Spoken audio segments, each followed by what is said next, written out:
Recce की प्रार्थना से शुरुआत करते हैं। सभी अपना कैमरा ऑन करके अपने हाथों को जोड़ लीजिए ताकि आप और मैं हम सब मिलकर इस प्रार्थना का पूरा पूरा आनंद ले सके। चलिए अपने हाथों को जोड़िए। हे भगवान, आपका कोटि कोटि धन्यवाद है। हे भगवान, आपका कोटि कोटि धन्यवाद है। आप हर पल हर क्षण हमारे साथ हैं। आप हर पल हर क्षण हमारे साथ हैं। इसलिए आज का दिन मेरे जीवन का इसलिए आज का दिन मेरे जीवन का सर्वोत्तम दिन है, सर्वोत्तम दिन है, सर्वोत्तम दिन है।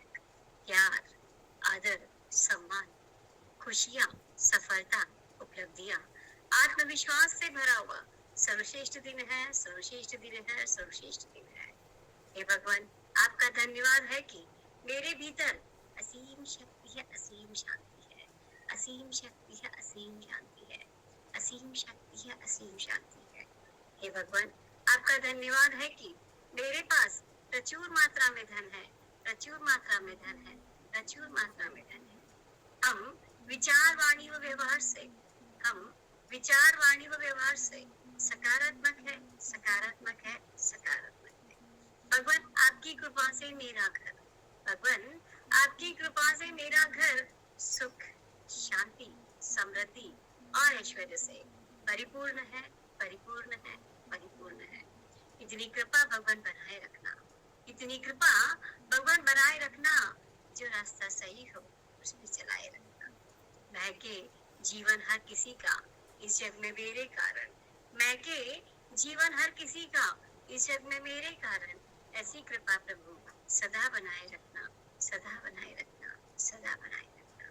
मेरे संपर्क में आने वाला हर व्यक्ति, वस्तु, परिस्थिति, जगह, धन, वातावरण, जन्म कुंडली और नवग्रह सब मेरे अनुकूल है, सब मेरे अनुकूल है, सब मेरे अनुकूल है। भगवान ने मेरी जन्म कुंडली में भगवान ने मेरी जन्म कुंडली में 7 सुख लिख के दिए हैं, 7 सुख लिख के दिए हैं, 7 सुख लिख के दिए हैं। मैं सप्त सितारा जीवन जी रही हूँ, जी रही हूँ, जी रही हूँ। मैं सप्त सितारा जीवन जी रही हूँ, जी रही हूँ, जी रही हूँ। Thank you, thank you, thank you. आज की क्लास शुरुआत करने से पहले अपन 2 दिन का थोड़ा सा रिवाइज कर लेते हैं ताकि जो लोग किसी कारण से 2 दिन की क्लास अटेंड नहीं कर पाए उनका भी नुकसान नहीं होना चाहिए और जिन्होंने अटेंड की है उनका रिवीजन हो जाएगा। सबसे पहले अपन ने जाना था कि व्हाट इज रेकी। रेकी मतलब क्या होता है? रे मतलब सर्वत्र और की यानी ऊर्जा। आपके सब तरफ 2 तरह की एनर्जी होती है, नेगेटिव भी और पॉजिटिव। नेगेटिव एनर्जी तो 24 घंटे आपके पास आ ही रही है, पर पॉजिटिव एनर्जी के लिए आपको एफर्ट्स डालने पड़ते हैं, आपको प्रयास करने पड़ते हैं। यूनिवर्स का नियम है, जो बीज आप डालोगे उसी का ही वृक्ष उगेगा।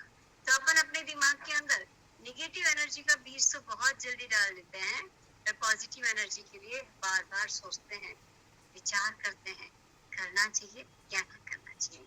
और आपके 2 दिमाग है, conscious mind, subconscious mind. Conscious mind की पावर 10% की होती है, तो सबकॉन्शियस माइंड की पावर 90% होती है।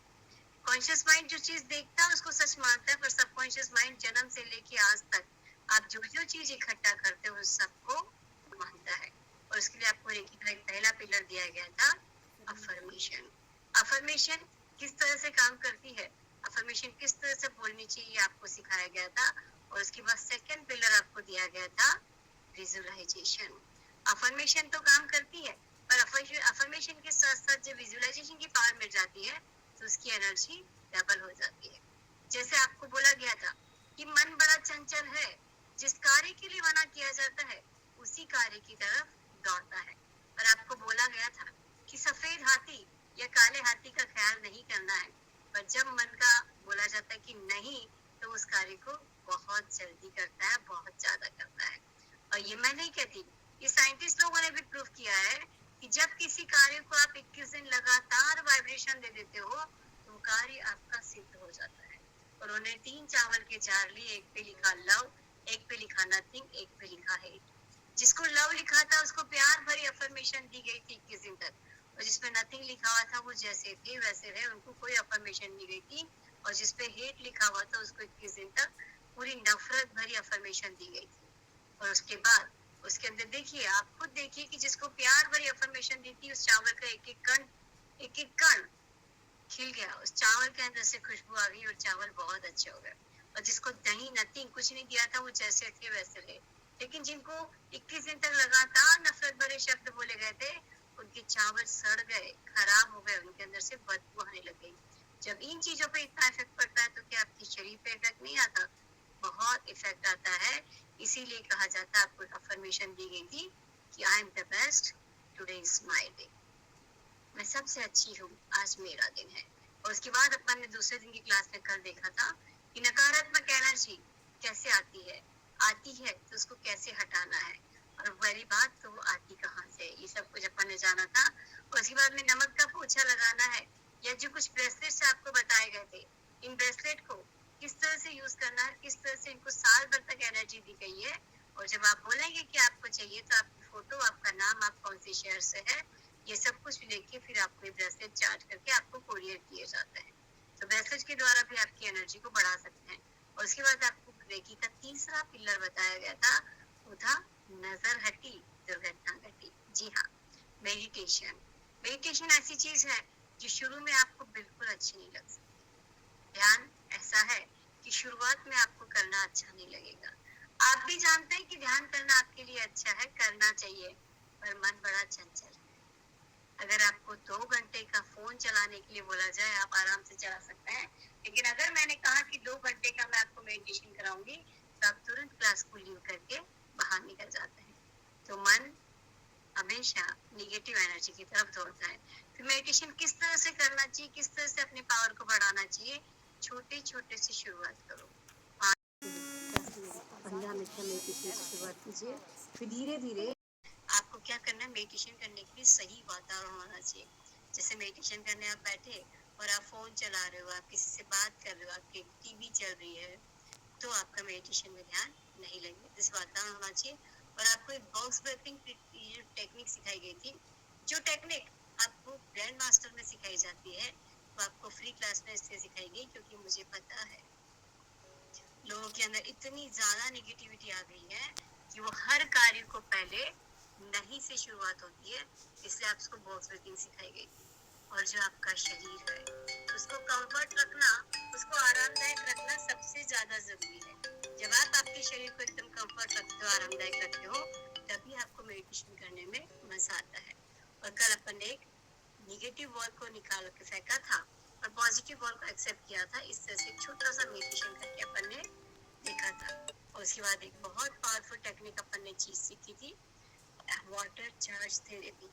अपन जो पानी पीते हैं, जो पानी आपके पास है, उस पानी को कैसे चार्ज करना है, क्योंकि जल जीवन ही नहीं, भाग्य विधाता भी है।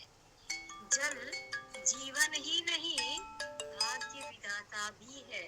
आप जो पानी पीते हो, वो पानी आपके पूरे जीवन को बदलने की क्षमता रखता है। क्योंकि देखिए, वो पानी कहाँ कहाँ से आता है, वो खाना किन किन लोगों के साथ होता हुआ आता है, और उसी खाने को आप बिना वाइब्रेशन के ग्रहण कर लेते हो, तो क्या होते हो, जाने अनजाने में निगेटिव एनर्जी को आपको शरीर के अंदर डाल देते हो। तो इसलिए आपको खाना कैसे चार्ज करना है, पानी कैसे चार्ज करनी है, अपनी दवाई कैसे चार्ज करनी है, ये आपको कल सिखाया गया था। और उसके बाद आई कैन डू दिस, एक अफर्मेशन दी गई थी, God is always with me, मैं ये कर सकती हूँ, भगवान हमेशा मेरे साथ।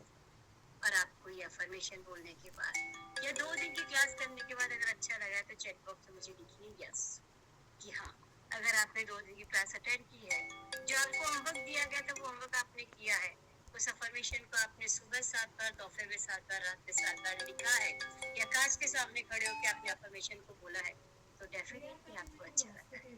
और जिनको अच्छा लगा है, जिन्होंने इस क्लास से कुछ सीखने का प्रयास किया है, और सबके लिए क्लैपिंग का एक हाथ उठाइए और अपने आप को शाबाशी दीजिए कि हमने अपने जीवन में कुछ नया करने का प्रयास किया है।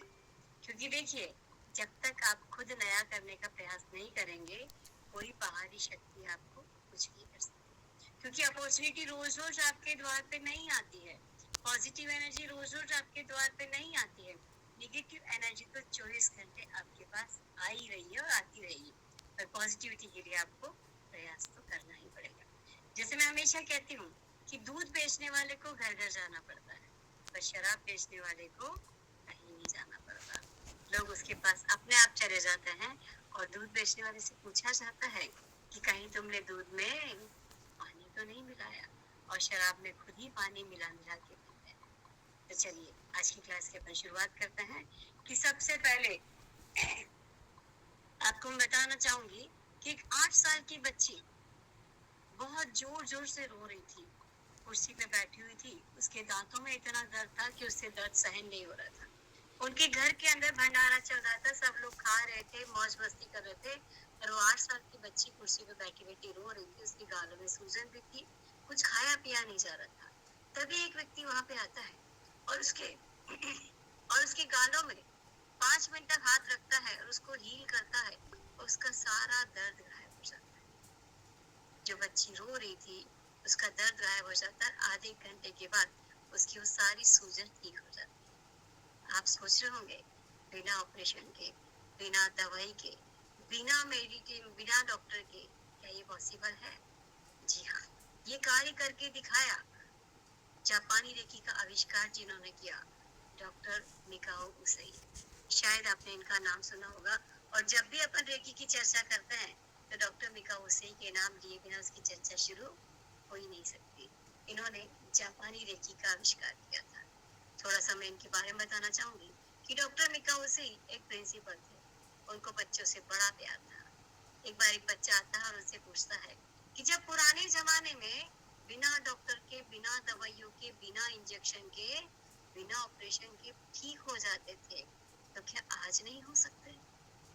क्या आज नहीं कर सकते? उस बच्चे की बात उनके मन में बहुत गहरा आघात पहुंचाती है, और वो सोचता है कि बच्चा बात तो सही कह रहा है। जब पुराने जमाने में बिना मेडिकल स्टोर के, बिना डॉक्टरों के, बिना हॉस्पिटल के जब लोग ठीक हो सकते थे, तो आज क्यों नहीं हो सकते? उस बात को जानने के लिए वो अपने प्रिंसिपल पद का इस्तीफा देके और वहां से जाते हैं। वो बहुत सारे ऋषि मुनियों के पास जाते हैं, बहुतों से पूछते हैं, पर कोई उसका जवाब नहीं दे पाते। फिर एक बौद्ध भिक्षु के पास जाते हैं और उससे पूछते हैं। वो बोलते हैं आप यहाँ तक आए हो तो आप 21 दिन की साधना कर लीजिए, शायद आपको कुछ मिल जाएगा। और वो 21 दिन की साधना में लीन हो जाता है, ना कुछ खाते हैं ना पीते हैं, एक गुफा के अंदर बैठ जाते हैं और 21 दिन तक अपनी साधना में लीन हो जाते हैं। 21 दिन के बाद जब वो अपना दरवाजा खोलते हैं तो एक ब्रह्मांड से एक लाइट आती है और उनके यहाँ पे आके, उनके अग्नि चक्र में आके समा जाती है। उनको लगता है कि शायद मैंने इतने दिन से कुछ किया नहीं है, तो मुझे ऐसा ही महसूस हो रहा है, और वो आगे निकलते हैं। जैसे ही वो आगे जाते हैं, एक बड़े से पत्थर से उनका पैर टकराता है। उनका पैर टकराता है तो उनके पैर के अंगूठे से खून आना शुरू हो जाता है। वो जैसे ही खून आता है, उनका हाथ उनके पैर तक जाता है, और जब वो अपने पैरों पे अपने हाथ लगाते हैं तो धीरे धीरे खून आना भी बंद हो जाता है और उनका दर्द भी गायब हो जाता है। तो वो देखते हैं कि शायद मैंने किसी, वो इसको कोई ज्यादा लोड नहीं लेते हैं, वो देखते हैं कि शायद मैंने किसी से कुछ खाया पिया नहीं है, इसलिए ऐसा हुआ है, और वो आगे बढ़ नहीं लेता। लेकिन धीरे धीरे लोगों को वो हील करने लगते हैं, लोगों को वो बताने लगते हैं, तो उनकी पावर, उनको लगता है कि मेरे अंदर पावर आ गई। पर हाँ, रेकी कुछ ना कुछ उसमें एनर्जी एक्सचेंज करने का नियम है कि जब आप किसी से कोई चीज ले रहे हैं तो उसके बदले में उनसे कुछ चीज लेनी चाहिए। पर पहले के जमाने के अंदर बहुत थ्योरी थी, लोग एक दूसरे को अच्छी चीजें देते थे, पैसों का आदान प्रदान कम था। जैसे मान लीजिए कि मुझे चावल की जरूरत है तो मैंने आपको चावल, आपने मुझे चावल दे दिए, आपको गेहूं की जरूरत है तो आपको गेहूं दे दी। तो ऐसी चीजों का आदान प्रदान होता था, पैसे का आदान प्रदान कम था। पर धीरे धीरे लोगों के मन के अंदर कुटिलता आने लगी, लोगों के मन के अंदर गंदी बातें आने लगी, वो ऐसी चीजें देने लगे जो उनके काम की नहीं थी। और जब आप किसी को खराब चीज दोगे तो सामने वाले का खराब हो या ना हो मुझे पता नहीं, पर आपका खराब होना शुरू हो जाता है। जब आप किसी के लिए खड्डा खोदते हो तो सामने वाला गिरेगा या नहीं गिरेगा मुझे पता नहीं, पर आप तो उसके अंदर पहले ही गिर जाते हो। इसलिए क्या होता है कि जैसे मान लीजिए कि क्या होने लगा कि लोग ऐसी चीजें कि मेरे घर के अंदर टमाटर सड़ रहे हैं, खराब हो जाएंगे, वो किसी को अगर मैं देने जाऊंगी तो क्या होगा? जिन भाव से आप जाओगे वही चीजें आपके साथ होगी। इसलिए बाद में धीरे धीरे रेकी के अंदर पैसों का एनर्जी एक्सचेंज बढ़ा गया। तो क्योंकि जब आप किसी से लेते हैं फ्री में कोई भी ज्ञान आप लेते हो तो वो आपको फायदा नहीं करता है, और रेकी कभी फ्री में न दी जाती थी ना ली जाती थी। तो इस तरह से रेकी का आविष्कार किया गया और डॉक्टर मिकाओ उसे ने 5 सिद्धांत बनाए। उन्होंने रेकी जब भी आप लेते हो या देते हो, उन्होंने बहुत सुंदर से 5 सिद्धांत बनाए हैं। अगर आप इन 5 सिद्धांतों का उपयोग कर लेते हो तो डेफिनेटली आपका जीवन खुशियों से भर जाता है। पहला सिद्धांत उन्होंने बताया कि केवल आज के दिन में क्रोध नहीं करूंगी। केवल आज के दिन मैं क्रोध नहीं करूंगी। मुझे बताइए, क्रोध करना, गुस्सा करना, उससे किसी का फायदा हुआ है क्या?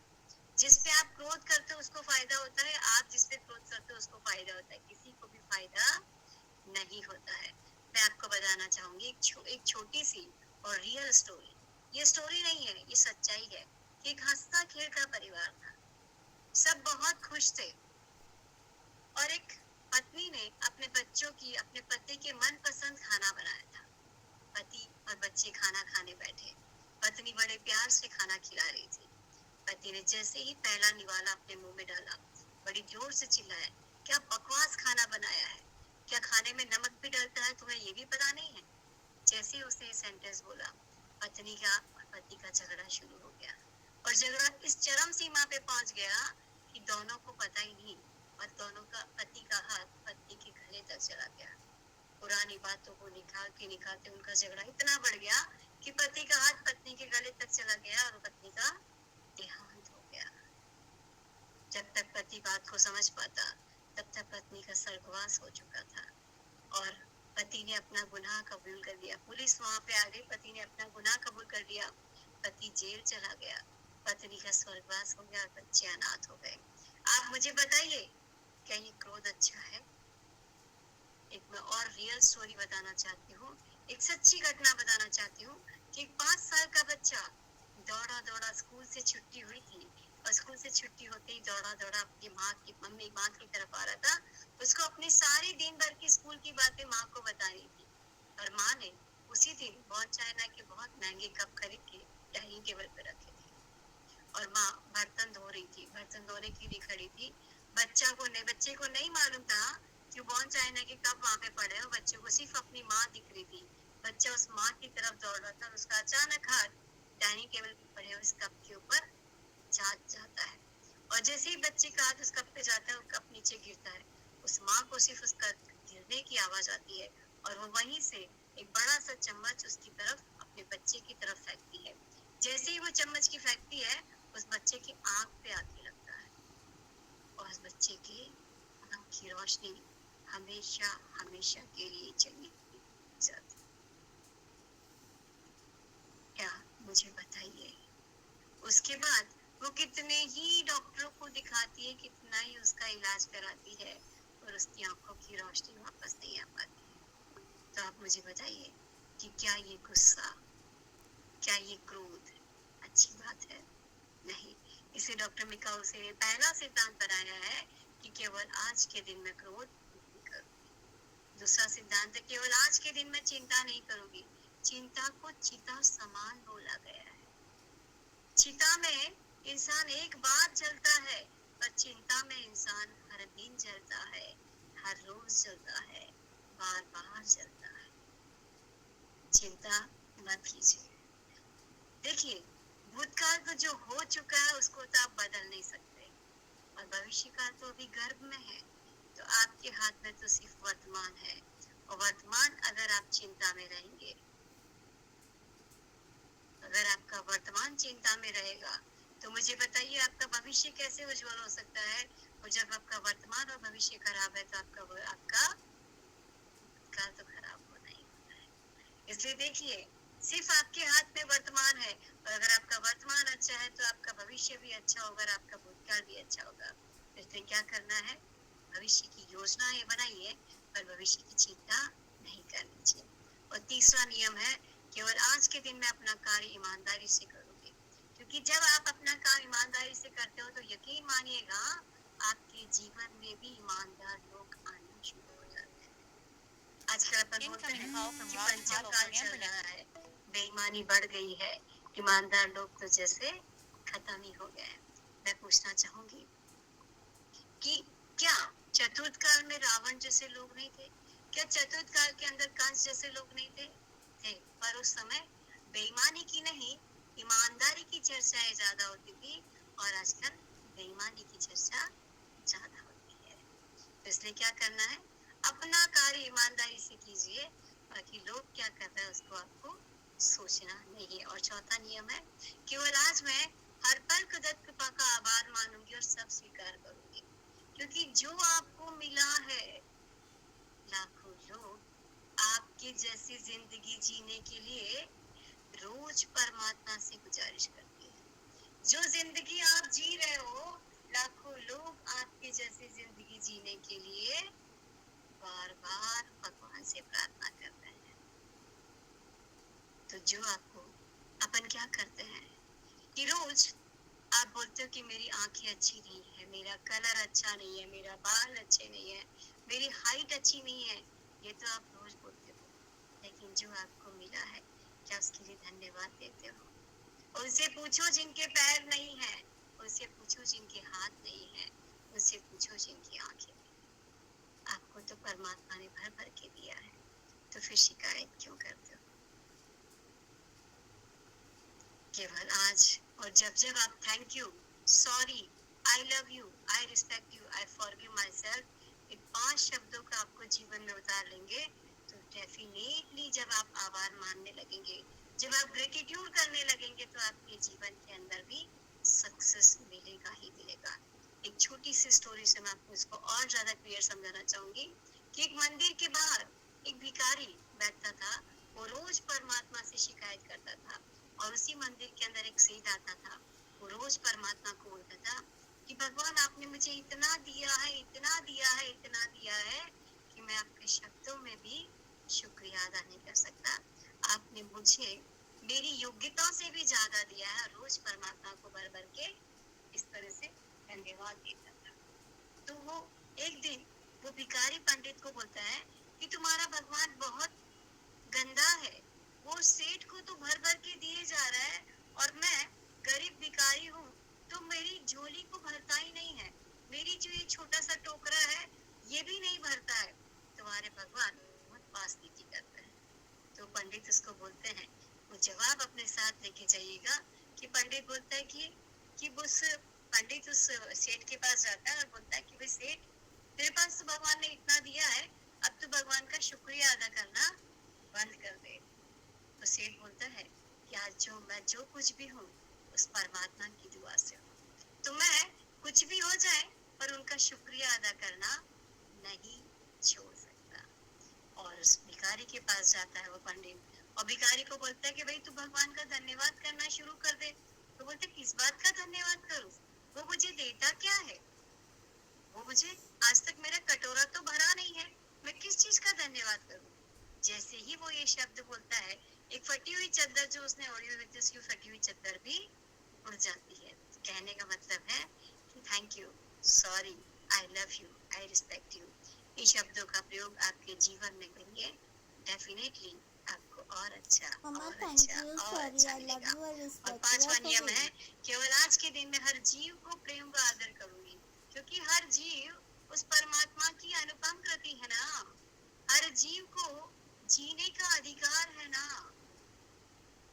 हर जीव, कोई भी हो, चाहे पशु पक्षी जानवर, सबको जीने का अधिकार है कि नहीं है? क्योंकि हर जीव उस परमात्मा की अनुपम कृति। आप देखिए कि परमात्मा ने हजारों लाखों लोगों को बनाया, करोड़ों अरबों लोगों को बनाया, पर किसी की शक्ल किसी से नहीं मिलती। तो बताइए आप यूनिक है कि नहीं? जानते तो है पर मानते नहीं। आपको अगर बोला जाए कि आपको चित्र बनाने हैं, 10 लोगों के चित्र बनाने हैं, यकीन मानिएगा 10 में से भी 2 आपके सेम बन जाएंगे। लेकिन उस परमात्मा ने लाखों करोड़ों लोगों को बनाया, पर किसी की शक्ल किसी से नहीं मिलती। तो बताइए आप यूनिक है कि नहीं है? आप कहीं साड़ी खरीदने जाते हो, कोई ड्रेस खरीदने जाते हो, तो क्या बोलते हो कि ऐसे कपड़े देना, ऐसी ड्रेस देना जो किसी के पास भी नहीं हो, कुछ अलग हटके देना, कुछ नया देना, ऐसे ही मांगते हो ना। तो परमात्मा ने आपको यूनिक बनाया है, फिर अपनी वैल्यू क्यों नहीं करते हो? आपके जैसा दूसरा पीस जब पूरे संसार में नहीं है तो आप भाग्यशाली है कि नहीं है? भाग्यशाली ही नहीं, सौभाग्यशाली है। पर आप जानते तो हो पर मानते नहीं। उनसे पूछो जिनके हाथ नहीं है, उनसे पूछो जिनके पैर नहीं है। आपको जो मिला है उसके लिए धन्यवाद देना जब आप शुरू करोगे तो डेफिनेटली आपके पास और अच्छा और अच्छा और अच्छा होता ही जाएगा। और आज मैं बताना चाहती हूँ कि देखिए कि कैसे कण कण में एनर्जी है। प्रत्येक व्यक्ति में, प्रत्येक वस्तु में एनर्जी है। मैं आपको एनर्जी रॉड के द्वारा बताना चाहूंगी कि देखिए आप सुबह की शुरुआत कैसे करते हैं। ब्रेड, बिस्किट, टोस्ट, इन सब के द्वारा आप सुबह की शुरुआत करते हैं। तो बताइए, देखिए उनकी एनर्जी, ये जो एनर्जी रॉड है, इस एनर्जी रॉड के द्वारा अपन एनर्जी चेक करेंगे। अभी मैं आपको बताऊंगी कि किस तरह से देखिए आपकी एनर्जी काम करती है। ये एक बिस्किट का पैकेट है। ये बिस्किट का पैकेट जो अपने दिन की शुरुआत होती है, इससे अपन एनर्जी रॉड, आपके सामने बिस्किट का पैकेट है, आप मुझे इसकी एनर्जी बताइए। देखिए इसकी एनर्जी बिल्कुल भी नहीं होती है। तो अपन सुबह से पहले क्या करते हैं, और आपको ये बताती हूँ कि देखिए ये जो हमारा विश बॉक्स है, जो पूरा रेखी से चार्ज किया है, साल भर एनर्जी देने के बाद चार्ज किया है, आप इसकी एनर्जी देखिए कितनी अच्छी है। तो देखिए कि कण कण में एनर्जी है। और मुझे नहीं पता आज किसकी एनर्जी कैसे चार्ज होगी।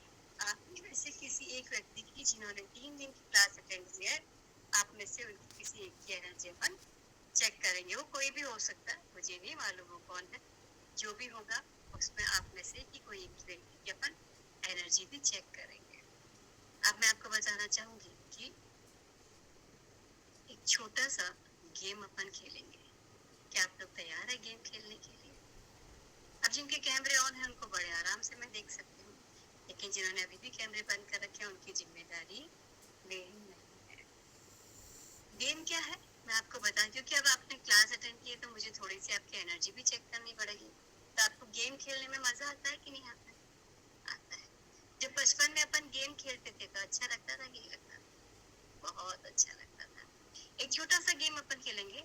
आपको कुछ शब्द दिए जाएंगे, जैसे मान लीजिए कमल, तो वहाँ पे कमल लिखा हुआ नहीं होगा, वहाँ पे लिखा होगा उल्टा शब्द लमक। लमक, लमक लिखा होगा, कमल लिखा हुआ नहीं होगा। इसी तरह से आपको 20 सेकंड का समय होगा और आपको 10 शब्द दिए जाएंगे। जैसे कमल, कमल लिखा हुआ नहीं, वहां पर रहेगा लमक, तो आपको क्या लिखना है? कमल। इसी तरह से आपको 20 सेकंड के अंदर अंदर आपको वो कर स्टार्ट करें। अगर समझ में आएगा तो मुझे चैट बॉक्स में लिख दीजिए यस, गेम को स्टार्ट करें।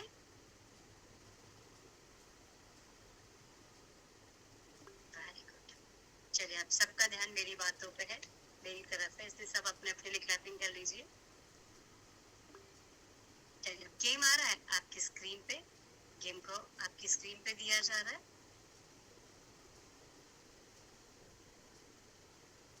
20 सेकंड का गेम है, 10 नाम दिए हुए हैं, आपको पहचानना है। गेम शुरू होता है, स्टार्ट।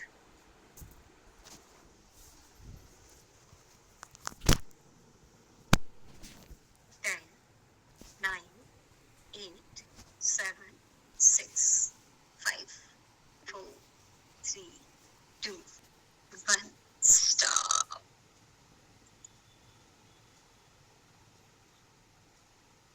गेम खेल के मजा आया? अच्छा लगा? ये गेम नहीं था, ये आपके आज्ञा चक्र की एनर्जी कितनी है पहचानने का एक तरीका था। देखिए पहले मैं आपको इसका आंसर बता देती हूँ कि आंसर क्या है। पहला था कमल, अमन, गुलाब, मोरनी, जामुन, हलवाई, चप्पल, किताब, बतख और नमक। इस तरह से ही आपके गेम के जवाब थे। लेकिन अब जिन्होंने 5 से ज्यादा दिए हैं, 5 या 5 से ज्यादा किया है, इसका मतलब उनका पूरा फोकस खुद पे था, इस तरफ था, आपने मेरी बातों पे था। लेकिन मैं आपकी गुरु हूँ। आपकी कमजोरी और जिनका 5 से कम था, जो 5 से कम देख पाए उनका ध्यान कहीं इधर क्या हो रहा है, उधर क्या हो रहा है, सामने क्या चल रहा है, उस तरफ जाता था। तब अपने को क्या करना चाहिए? ध्यान तो इधर उधर भटकता है क्योंकि मन बड़ा चंचल है, तुरंत एकाग्र नहीं हो पाता है। तो अपन क्या करेंगे? एक छोटा सा मेडिटेशन करेंगे और उसके बाद आपको एक गेम और खिलाया जाएगा। तैयार है आप लोग छोटा सा मेडिटेशन करने के लिए? क्या मेडिटेशन करना अच्छा लगता है कि नहीं लगता? नहीं लगता। लेकिन यकीन मानिएगा, जब से मैंने 2016 से मेडिटेशन को अपनाया है, मेरा पूरा जीवन बदल गया। तो आपका बदल सकता है कि नहीं बदल सकता? बदल सकता है, क्योंकि जब 1 घंटा आप खुद के लिए निकालते हो तो बाकी 23 घंटे आप पूरे तरोताजा हैं। जब 1 घंटा आप खुद के लिए देते हो तो आपके 23 घंटे बहुत अच्छे निकलते हैं। उस 1 घंटे में आपको क्या करना है? जो आपको अच्छा लगता है वो काम करना है। मान लीजिए आपको ड्राइंग बनाना अच्छा लगता है, आप ड्राइंग बनाइए। आपको खेलना अच्छा लगता है, खेलिए। आपको स्विमिंग करना अच्छा लगता है, स्विमिंग कीजिए। डांस करना अच्छा लगता है, डांस कीजिए। जो कार्य आपको करने में अच्छा लगता है वो काम आप करेंगे तो डेफिनेटली आपका मन बहुत बहुत काम करेगा आपके लिए। तो अपने को क्या करना है? सबसे पहले मेडिटेशन कैसे करेंगे? मेडिटेशन क्यों कर रहे हैं? अपने आज्ञा चक्र, आज्ञा चक्र मतलब जहाँ अपन बिंदी लगाते हैं या जहाँ पे जेंट्स लोग तिलक लगाते हैं, वो आपके आज्ञा चक्र होता है, आपके विचारों का केंद्र बिंदु। आपके कितने सारे नेगेटिव विचार आते हैं और जाते हैं। जैसे मैंने बताया था कि 40,000 से 50,000 विचार आपको रोज